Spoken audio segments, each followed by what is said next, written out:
سورہ یوسف کا بقیہ حصہ آج تلاوت ہوا اور پھر سورہ رعد آج تلاوت ہوئی ہے اور سورہ ابراہیم بھی۔ عزیزان گرامی، سورہ رعد جو 13ویں پارے میں موجود ہے، فرمایا بزرگوں نے کہ کسی کے نزع کا وقت سخت ہو گیا ہو، سکرات کی تکلیف بڑھ گئی ہو، تو اس کے سرہانے کے پاس سورہ رعد کی تلاوت کریں۔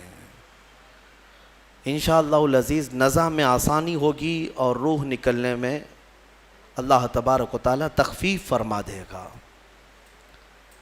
سورہ رعد کی تلاوت آپ تمامی حضرات اس کو یاد رکھیں، کبھی کسی کے ہاں جھانکنے کا وقت آ جائے، نزع کا وقت شدید ہو جائے تو یہ سورہ ضرور تلاوت کریں، اور یاسین پاک بھی ہے، یاسین شریف کی تلاوت بھی۔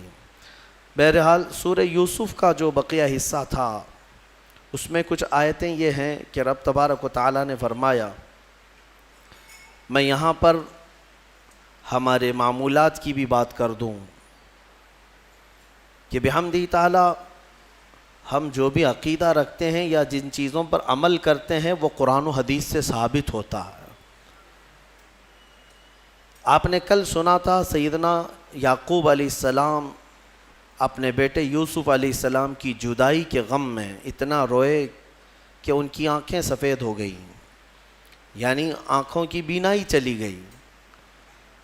کافی عرصے کے بعد جب یوسف علیہ السلام سے ان کے دو سارے بھائیوں نے مصر میں ملاقات کی غلہ لینے کے لیے، تو یوسف علیہ السلام نے یہ کہا تھا جاؤ اپنے والد کو لکھتے آنا ساتھ میں، لیکن ساتھ میں حضرت یوسف علیہ السلام نے کیا کہا تھا، اذهبوا بقمیصی ھذا فالقوہ علی وجہ ابی، یہ میرا جبہ لیتے جانا اور میرے والد کے چہرے پر ڈال دینا۔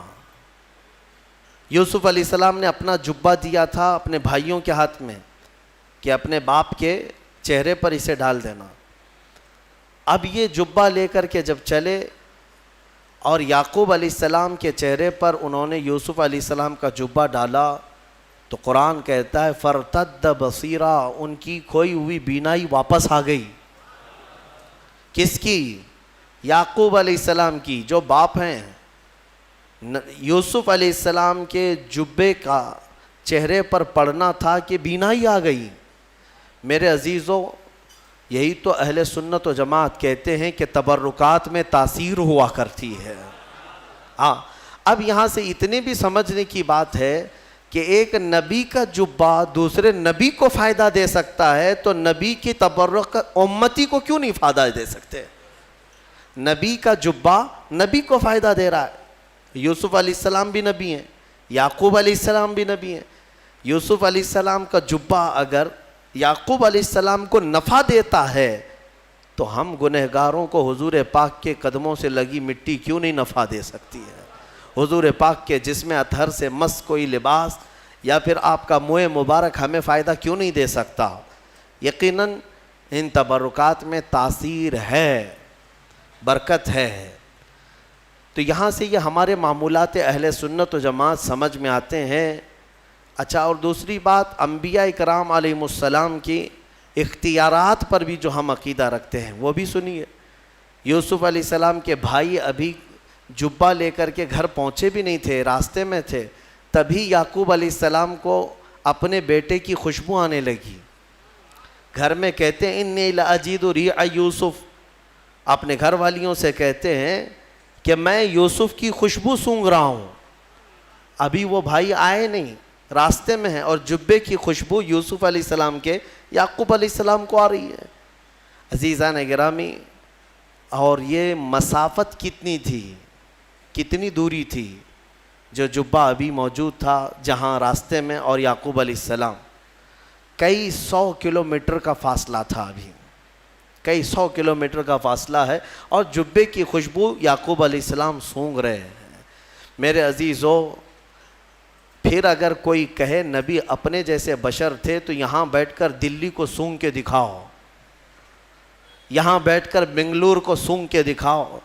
وہ نبی کے سونگھنے کی طاقت ہے کہ وہ ایک جگہ بیٹھے تو سینکڑوں میل دور تک دیکھ بھی سکتے ہیں، سونگ بھی سکتے ہیں۔ یعقوب علیہ السلام کی اس اختیار کے بارے میں قرآن بیان کر رہا ہے، اور پھر یہی تو الحمدللہ اہل سنت و جماعت کا موقف ہے کہ جب نبی سونگ سکتے ہیں تو دیکھ بھی سکتے ہیں اور سن بھی سکتے ہیں، اور یہ بھی قرآن سے ثابت ہے، یہ بھی قرآن سے ثابت ہے۔ 19ویں پارے کی تلاوت ہوگی، اس وقت میں آپ کو بتاؤں گا۔ سلیمان علیہ السلام اپنے لشکر کے ساتھ جا رہے تھے، چونٹیوں کی ایک وادی تھی، چونٹیوں کی وادی سے آپ کا گزر ہونا تھا، تو چونٹیوں کی ایک جو ملکہ ہوتی ہے، ان کی جو بڑی ہوتی رانی، وہ پکار کر کے ساری چونٹیوں سے کہہ رہی ہے کہ سب کے سب اندر چلے جاؤ، سلیمان علیہ السلام اور ان کا لشکر آ رہا ہے، کہیں بے خبری میں تمہیں رون نہ دیں۔ تو سلیمان علیہ السلام ابھی کئی میل دور تھے۔ قرآن کہتا ہے فَتَبَسَّمَ ضَاحِكًا مِّن قَوْلِهَا، سلیمان علیہ السلام چونٹی کی بات سن کر کے ہنس پڑے۔ مجھے بتاؤ میرے عزیزو، تم کان کے پاس لے جا کر کے چونٹی کی بات سن کے بتاؤ کیا کہہ رہی ہے چونٹی؟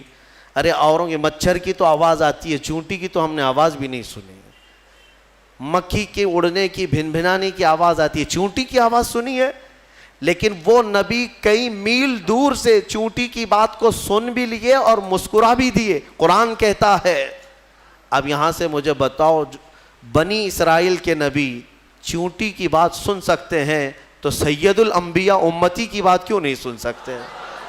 ہم یہاں سے پکاریں، وہ وہاں سے سنیں۔ مصطفیٰ کی سماعت پہ لاکھوں سلام، دور و نزدیک کے سننے والے وہ کان لالے کرامت پہ لاکھوں سلام۔ ہمارا موقف اہل سنت و جماعت کا یہ صرف بریلی سے نکلا نہیں ہے، بلکہ قرآن سے اور حدیث رسول سے نکلا ہوا ہے۔ اعلیٰ حضرت نے اپنے گھر سے نہیں لائے یہ سارے عقائد اور معمولات، جو کچھ بھی انہوں نے امت کو دیا ہے وہ میرے مصطفیٰ کریم کی سچی شریعت عطا کیا ہے۔ قرآن پاک کی ان آیات بینات میں بہت ساری چیزیں سیکھنے کے لیے ہیں۔ بہرحال سورہ رعد کی ایک وہ آیت میں تمہارے سامنے تلاوت کرتا ہوں جس میں رب تبارک و تعالیٰ اپنے بندوں کو تنبیہاً فرماتا ہے۔ رب تبارک و تعالیٰ فرماتا ہے وَإِذَا أَرَادَ اللَّهُ بِقَوْمٍ سُوءًا فَلَا مَرَدَّ لَهَا، جب اللہ تعالیٰ کسی قوم کے ساتھ عذاب کا ارادہ کر لیتا ہے یا اسے ختم کرنے کا یا تباہ کرنے کا ارادہ فرما لیتا ہے تو پھر اسے کوئی نہیں ٹال سکتا۔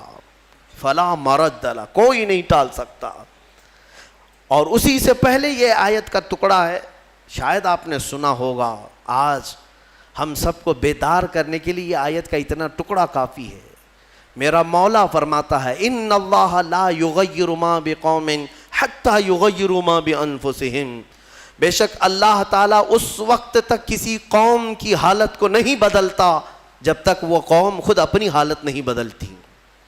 تم یہاں بیٹھ کر کے خود سے کچھ نہ بدلو اور یہ کہو اللہ کی رحمت کب آئے گی، اللہ کی مدد کب آئے گی۔ قرآن پڑھو، اللہ فرما رہا ہے اللہ تمہاری حالت نہیں بدلے گا جب تمہیں خود فکر نہیں ہے اپنی حالت بدلنے کا۔ تم اپنے آپ کو بدلتے نہیں اور زمانہ بدلنے کا سوچتے ہو۔ خود کے اندر ایک چہرہ یعنی سنت کے طور پر رکھنے کی توفیق نہیں ہوتی اور پھر اللہ کی مدد کی اور شریعت کی اور پورے امت اسلامیہ کی دعاؤں کی بات کرتے ہیں۔ اکثر سوشل میڈیا کے بڑے بڑے مناظر جو بیٹھے ہوئے ہیں، ہاں ان کو دیکھو واٹس ایپ پر، فیس بک پر جو بڑے بڑے ان کے کمنٹ ہوتے ہیں، وہ مولانا کہاں ہیں، یہ شیخ صاحب کہاں ہیں، فلاں کہاں ہیں، سب کو جھنجھوڑ رہے ہو تم۔ امت کے حالات خراب ہیں، دین کے حالات خراب ہیں، سارا ٹھیکہ ان علماء نے لے رکھا ہے، مشائخ نے ٹھیکہ لے رکھا ہے۔ قرآن تو تمہارے لیے اترا ہے، سب کے لیے اترا ہے۔ جب قرآن بار بار جھنجھوڑ کر کہہ رہا ہے کہ تم اپنے آپ کو بدل لو، خود کو بدلتے نہیں اور الزام اپنے بڑوں پر رکھتے ہو۔ یہی مکہ کے جاہل کیا کرتے تھے، یہی پہلی امتوں کے جو جاہل ہوتے تھے وہ یہی کرتے تھے۔ خود کو بدلنا نہیں ہوتا تو اپنے بڑوں کو کوستے رہتے تھے، ان کی وجہ سے ہم ایسے ہیں۔ وہ لوگ ہی نہیں کر رہے ہیں، مولانا لوگ کچھ بھی نہیں کر رہے ہیں، مشائخ کچھ بھی نہیں کر رہے ہیں۔ میرے عزیزو، یہ بولنا اب ختم کر دیا جائے۔ کیا تمہارے لیے شریعت واضح موجود نہیں ہے؟ رسول پاک صلی اللہ تعالیٰ علیہ وسلم کی سیرت آج تک تم نے کبھی سنا نہیں ہے؟ سنے ہو، لیکن اپنے اندر جھانک کر کے دیکھو اب تک عمل کتنا کیا۔ حضور کے راستے پر اب تک کتنا آئے، پھر بعد میں دوسروں تک انگلی اٹھانا۔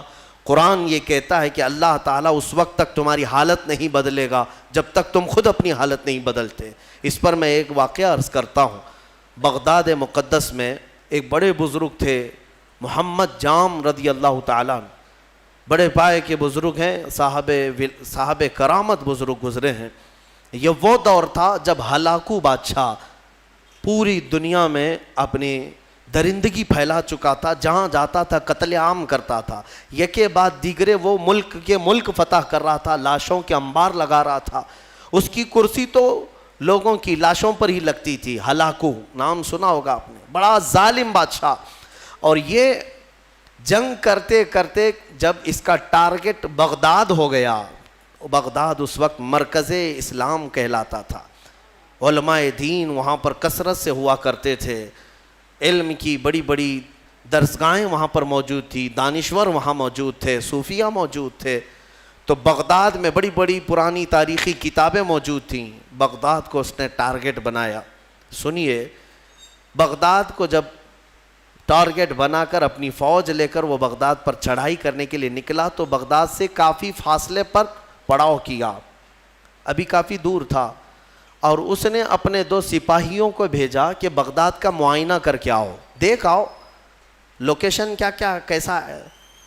تو اس کے سپاہی جب بغداد کے لیے نکلے تو لوگوں میں ہلچل مچ گئی، بہت سنسنی پھیل گئی کہ ہلاکو قریب آ چکا ہے اور بغداد کو تباہ کرنے والا ہے، کیونکہ سب تباہیاں انہوں نے دیکھ لی تھی۔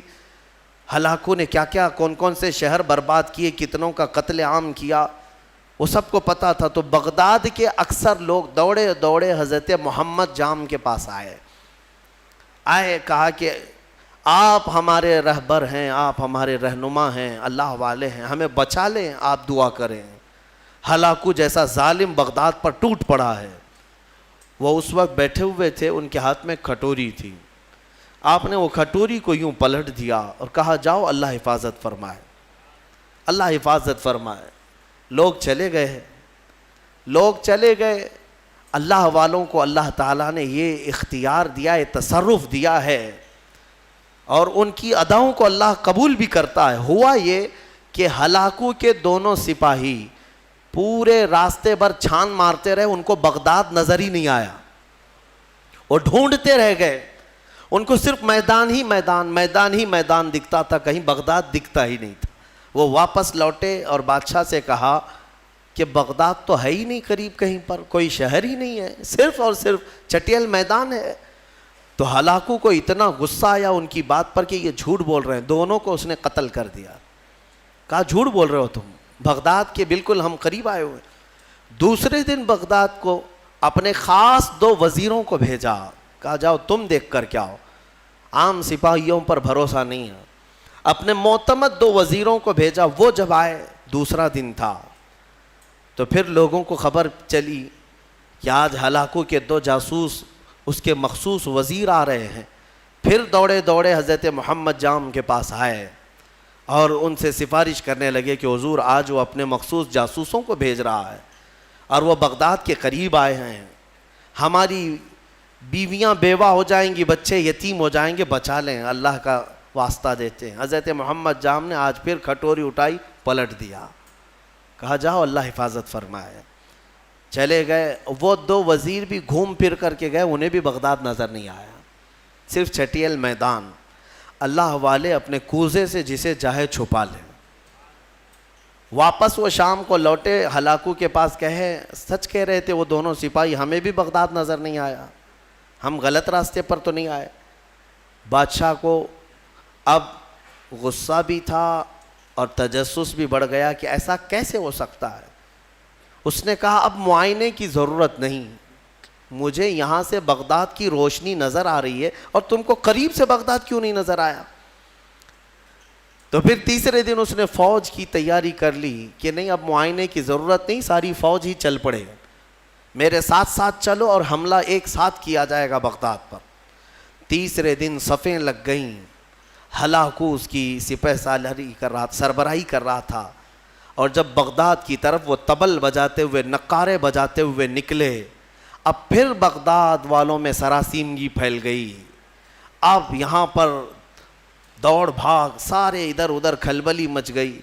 پھر دوڑے دوڑے حضرت محمد جام کے پاس آئے. مومنین کا ایک بڑا مجمع آیا، سب رونے لگے. کہا کہ حضور بچا لیں بغداد کو، یہاں امانتیں ہیں بزرگوں کی، یہاں مسلمانوں کا مرکز ہے، بچا لیں.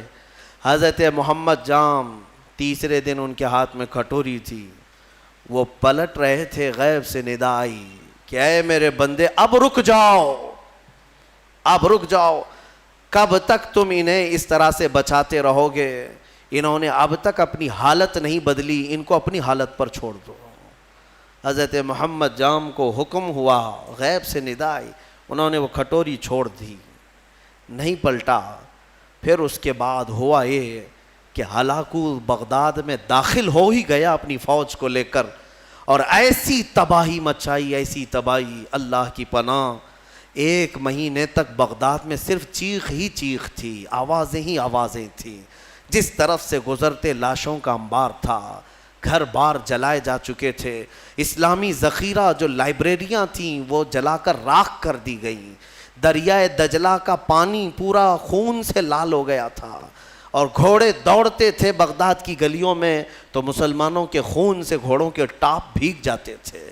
اتنا قتل عام کیا، مسجدیں تخت و طاقت و تاراج ہو گئیں، وہاں کی بلند و بالا پرشکو عمارتیں تباہ و برباد کر دی گئیں، علماء کو قیدی بنایا گیا. نہ جانے کتنی تباہی ہوئی، اس کا بیان کرنا بیان سے باہر ہے. میرے عزیزو، یہ تباہی تاریخ کی داستان بن گئی. آج بھی تاریخ اٹھاؤ گے تو ہلاکو کے بغداد کی تباہی کی داستانیں تمہیں بہت جلی حرفوں میں نظر آئیں گی. لیکن کہنا یہ چاہتا ہوں کہ اس تاریخ میں چھپا ہوا یہ واقعہ ہمیں جھنجھوڑتا ہے.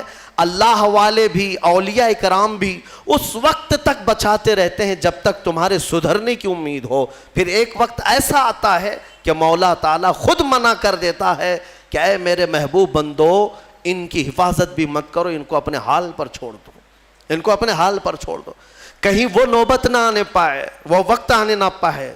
اے غیور مسلمانوں، میں تمہیں بیدار کرتا ہوں.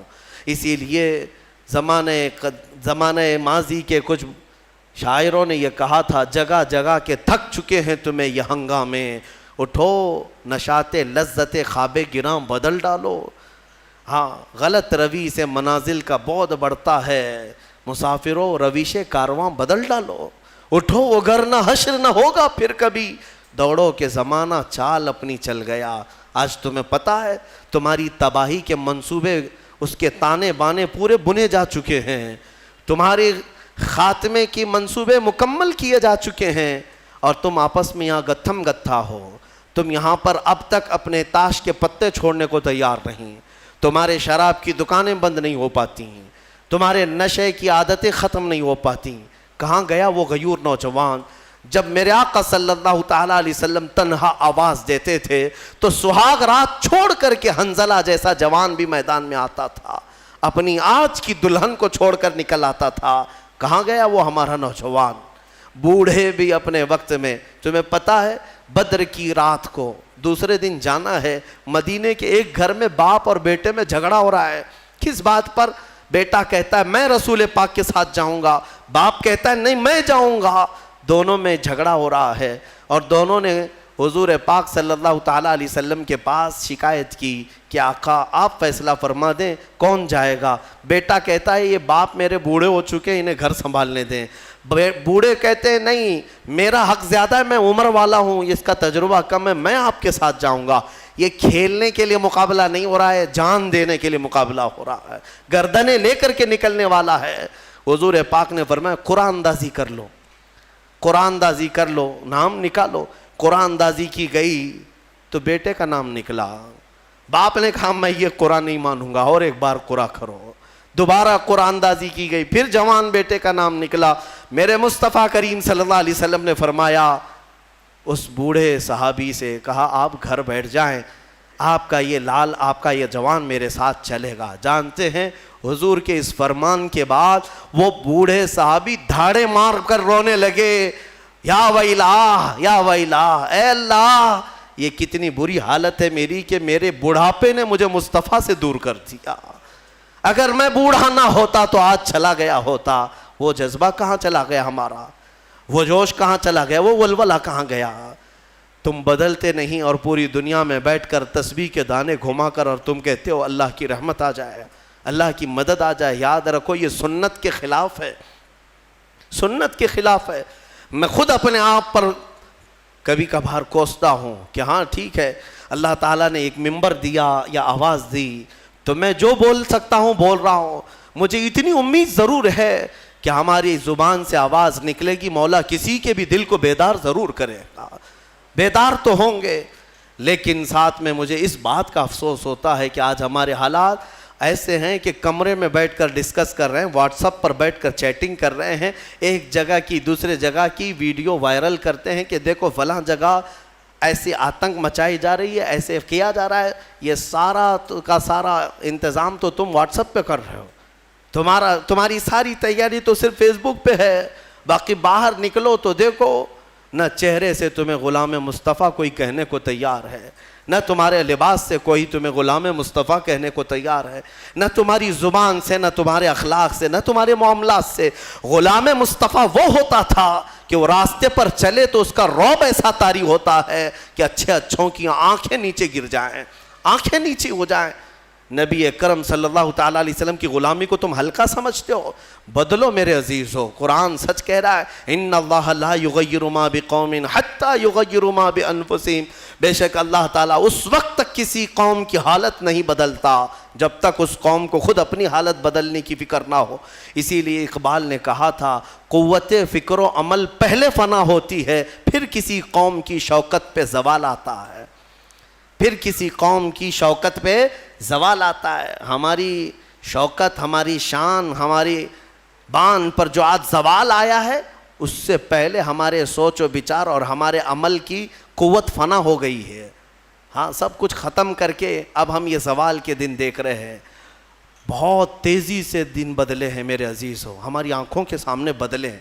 میں یہ نہیں کہہ رہا بدل رہے ہیں، بدل چکے ہیں.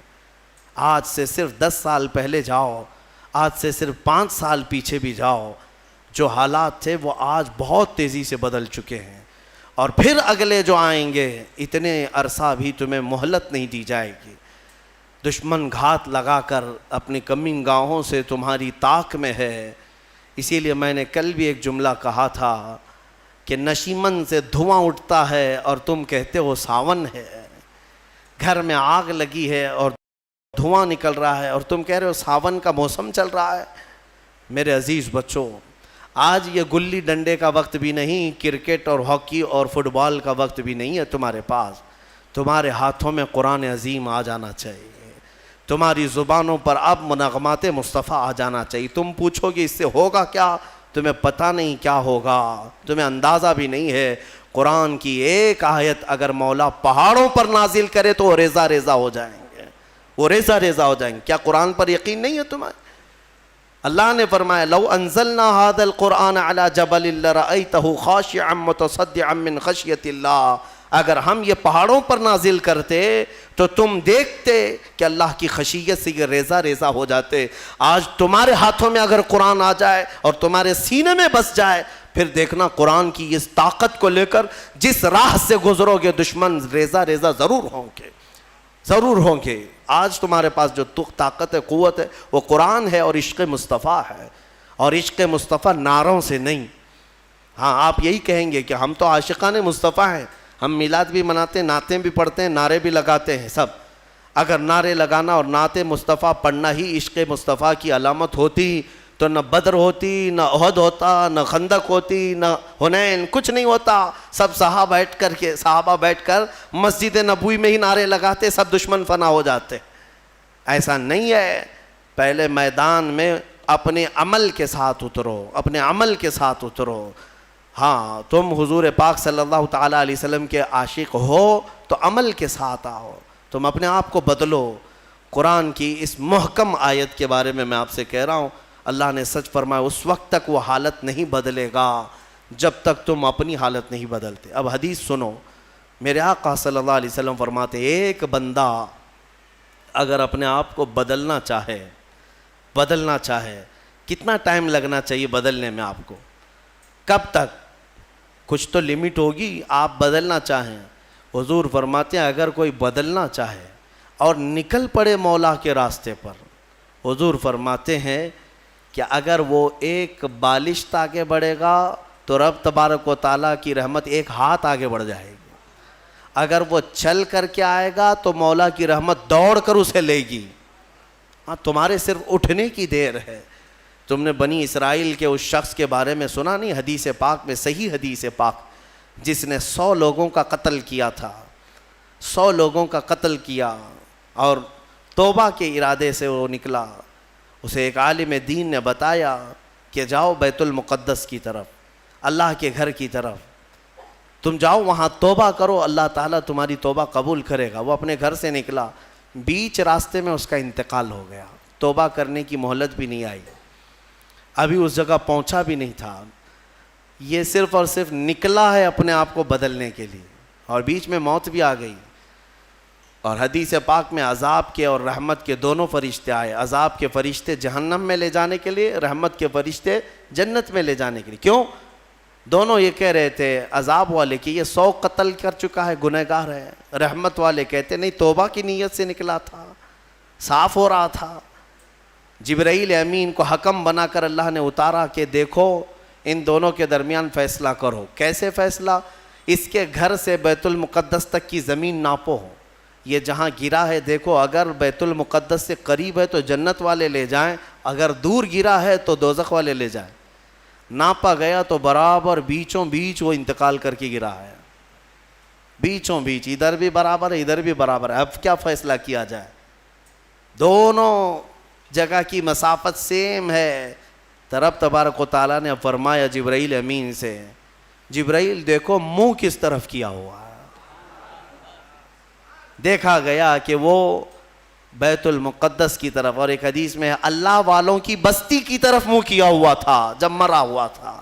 رب تعالیٰ نے فرمایا رحمت والوں کو دے دو, رحمت والوں کے حوالے کر دو, اسے جنت لے جائیں. بدلنا چاہو تو مولا تعالیٰ اتنا تیز تمہیں بدل دیتا ہے, اور نہیں بدلنا چاہو تو تمہیں اسی طرح چھوڑ دیتا ہے. تو کچھ تو ہونی چاہیے ہمارے اندر احساس بدلنے کا. صرف اور صرف اگر کسی کو ایسا لگتا ہے کہ تقریریں سننا یہ ایک انٹرٹینمنٹ ہے, تو میں کہتا ہوں یہ سننا بھی چھوڑ دو. اگر علماء کی تقریریں یا ہمارے بیانات سنتے ہو تو تمہاری زندگی میں انقلاب آنا چاہیے, تبدیلی کا مزاج پیدا ہونا چاہیے کہ کل تک میری نمازیں قضا ہوتی تھی, آج میں نماز کی پابندی کر لوں, اسی لیے کہ مجھے کل قیامت کے دن حساب دینا ہے. اور اس کے علاوہ آج کے حالات کیا جھنجھوڑتے نہیں ہیں تمہیں؟ آج کے حالات نہیں جھنجھوڑ رہے تمہیں؟ ظالم سر پر آپ ننگا ناچنے کے لیے تیار کھڑے ہیں. وہ دن تمہارے سامنے آئیں گے, تم دیکھو گے کہ بچوں کے خون سے یہ ہولی کھیلیں گے. ہاں یہ دن آئیں گے, قریب ہے. ہر جگہ پر فتنہ و فساد, ہر جگہ پر خون ریزی, ہر جگہ پر قتل و غارت. حضرت نعمت اللہ شاہ کرمانی 800 سال پہلے کے ایک بزرگ ہیں, ان کی پریڈیکیشن بہت مشہور ہے. انہوں نے جو پیشن گوئیاں 800 سال پہلے کی تھیں وہ سب کی سب آج ثابت ہوتی نظر آ رہی ہیں. انہوں نے ہندوستان کے پورے حالات کے بارے میں پیشن گوئیاں کی ہیں, ان کی پوری کتاب موجود ہے فارسی میں. انہوں نے اپنے زمانے کے بعد ہونے والے حالات میں سب بتایا, کون سا بادشاہ آئے گا, کتنے سال حکومت کرے گا, کیا کیا ہوگا, اور آج کے حالات تک انہوں نے بیان کیے. اس میں انہوں نے ایک بات یہ بھی بیان کی ہے, میں یہ نہیں کہتا کہ ہم جو ہے آنکھ بند کر کے ہر چیز پر یقین کریں گے, مستقبل جو بھی ہے وہ اللہ کے دست قدرت میں ہے, اللہ ہی بہتر جانتا ہے. لیکن بزرگوں نے علم لدنی سے, اللہ تعالیٰ کا جو خاص علم انہیں ملا ہو, اس سے کبھی کبھار کچھ باتیں بیان کرتے ہیں. انہوں نے یہ بیان کیا کہ ایک وقت آئے گا ہند پر, جب دریائے اٹک کا ایک نام لیا انہوں نے, یا پھر تبت کے پاس کہ ایک دریا ہے یا ایک میدان ہے, وہ 3 بار پورے خون سے بھر جائے گا, اتنا قتل عام کر دیا جائے گا. سوچ سوچ کر کے کبھی ہمارے رونگٹے کھڑے ہو جاتے ہیں. عزیزان گرامی وقار, جب بارش بہت تیز آتی ہے تو پھر لوگ چھت کے نیچے چلے آتے ہیں, یا چھاتا نکال لیتے ہیں، اور تم کون سی زندگی گزار رہے ہو؟ فتنوں کی بارش اور ظلم کی بارش اتنی تیز ہو چکی کہ تم مصطفیٰ کریم کی چھت کے نیچے بھی آنا نہیں چاہتے، اور نہ ہی اخلاق مصطفیٰ کی چھتری لینا چاہتے ہو۔ کون سی زندگی میں ہو؟ بدلو اپنے آپ کو، میرے رب تبارک و تعالیٰ کا فرمان حق ہے، ورنہ حالات ہم نے یہ بھی دیکھے ہیں۔ زندگی تمہاری 80 سال کی ہو جائے، اگر ایک جگہ بیٹھ کر کے تم انتظار کرتے رہے تو کچھ تبدیل نہیں ہونا ہے۔ وہ خالق اسباب ہے، ساری چیزیں اسباب پر رکھا ہے۔ مولا اگر چاہے تو ڈائریکٹ آسمان سے تمہارے منہ میں روٹی ڈال دے، لیکن اس کی مرضی ایسی نہیں۔ اس کی منشا یہ ہے کہ پہلے بیج بو، پھر فصل آئے، پھر اس کے بعد کٹائی ہو، پھر اس کے بعد پسائی ہو، پھر آٹے کی گندھائی ہو، پھر اس کے بعد روٹی بنے، پھر توے پر جائے، پھر پک کر تمہارے منہ میں آئے۔ اتنی منزلوں سے گزار کر کے تمہارے منہ تک لاتا ہے، لیکن کیا وہ ان منزلوں کا محتاج ہے؟ وہ ڈائریکٹ تمہیں رزق کھلا سکتا ہے، لیکن اس نے پوری کائنات کو اسباب پر رکھا ہے۔ اس لیے میں تمہیں سمجھا رہا ہوں کہ صرف اور صرف تم اس یقین پر نہیں رہنا کہ ہم ان کا دامن پکڑیں، ان کا دامن پکڑیں، سب ہو جائے گا۔ دامن پکڑے رہو لیکن حرکت بھی کرتے رہو۔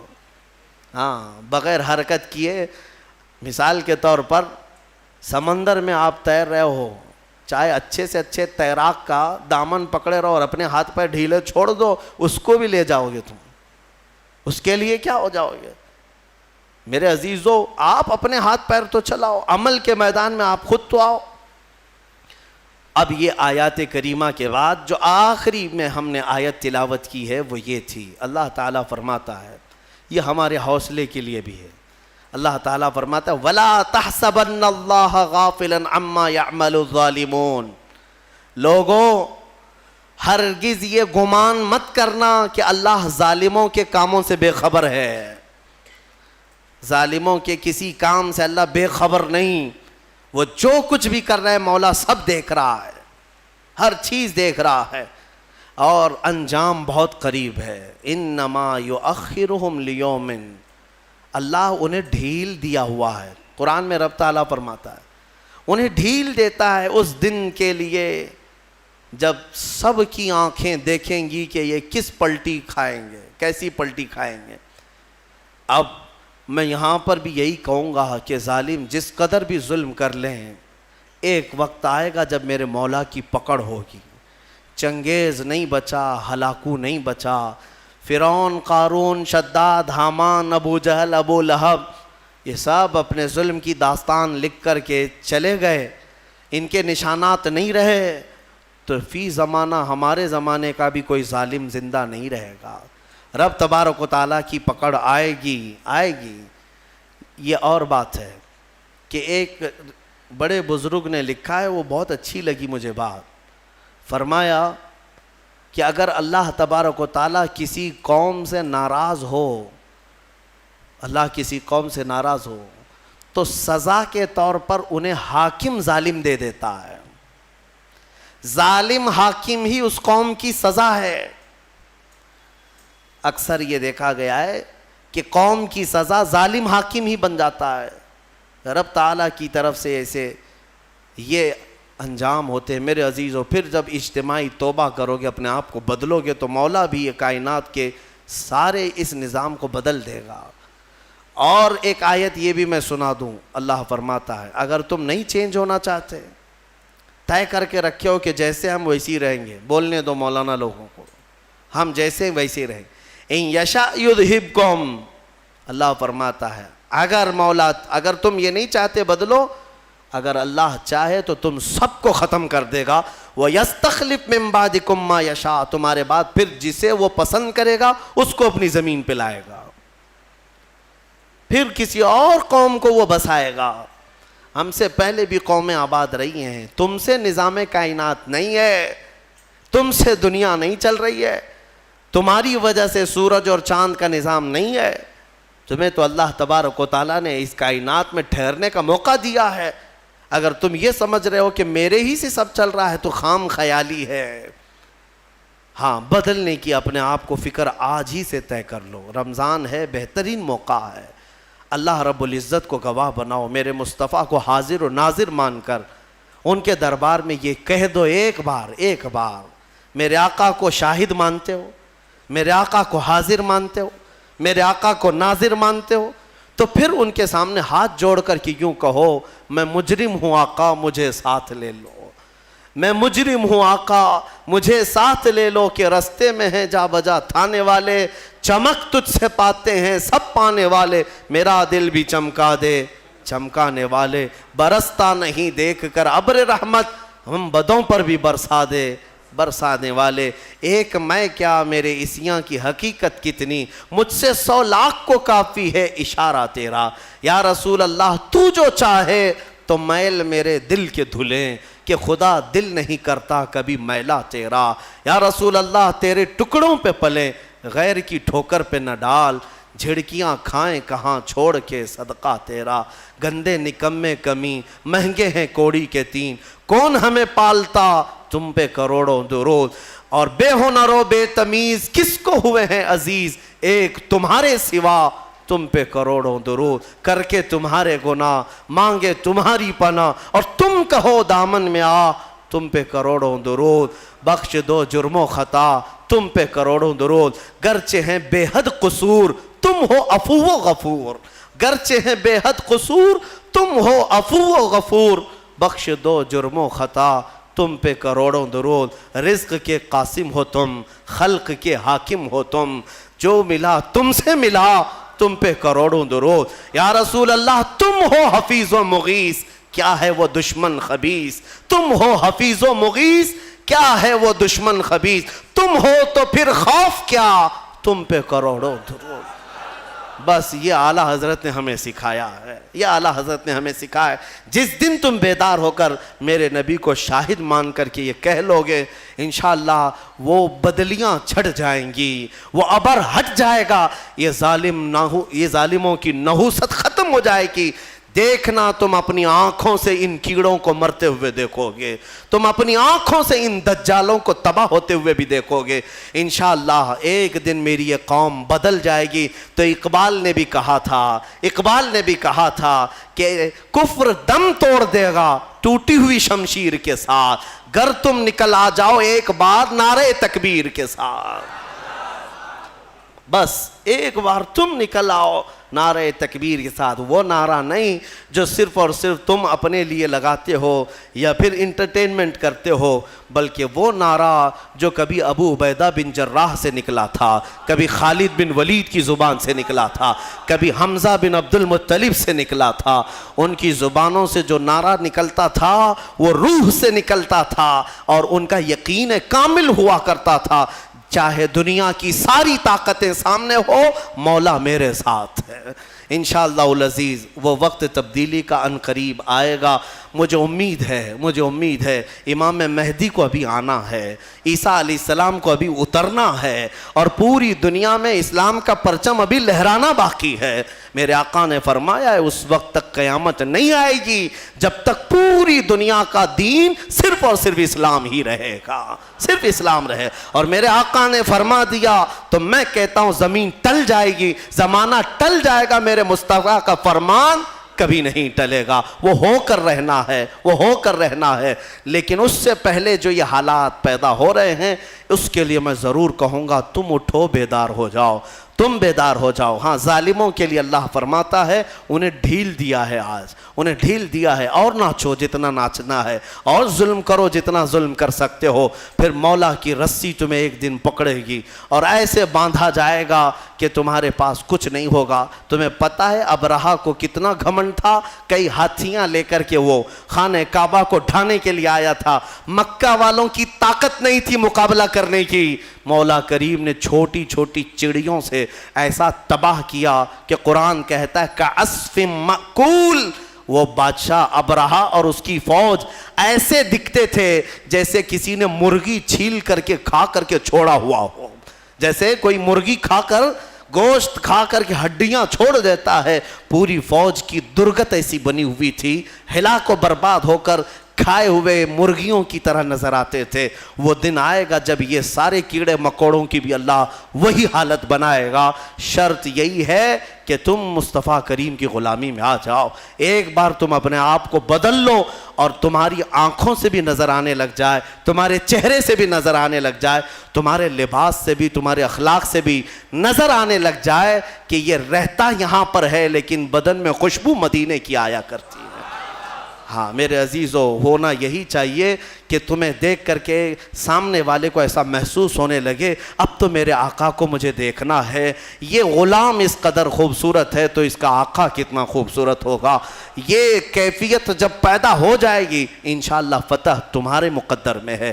اللہ کریم کہنے سننے سے زیادہ عمل کی توفیق عطا فرمائے۔ مولا ہمیں ہمارے حالات بدلنے کی توفیق عطا فرمائے۔ اے رب ذوالجلال، ہم تیرے دربار میں سچے دل سے توبہ کرتے ہیں، اس رمضان کی برکت سے ہم سب کی توبہ کو قبول فرما۔ دیکھ مولا، ہم سب تیری طرف بڑھنے کے لیے نکل پڑے، اپنے گھروں سے تیرے گھر تک آ چکے۔ مولا اب تو اپنے گھر سے ہمیں واپس نہ لوٹا، اسی گھر کا بنا دے اور تیرا اپنا محبوب بندہ ہمیں بنا دے۔ اے مولا ہمیں قوت حیدری عطا فرما، بازوئے خالد عطا فرما۔ اے رب ذوالجلال شجاعت صلاح الدین عطا فرما، تاکہ تیرے حبیب پاک کی امت پر آئے ہوئے ان مصائب کا ہم ڈٹ کر کے مقابلہ کر سکیں۔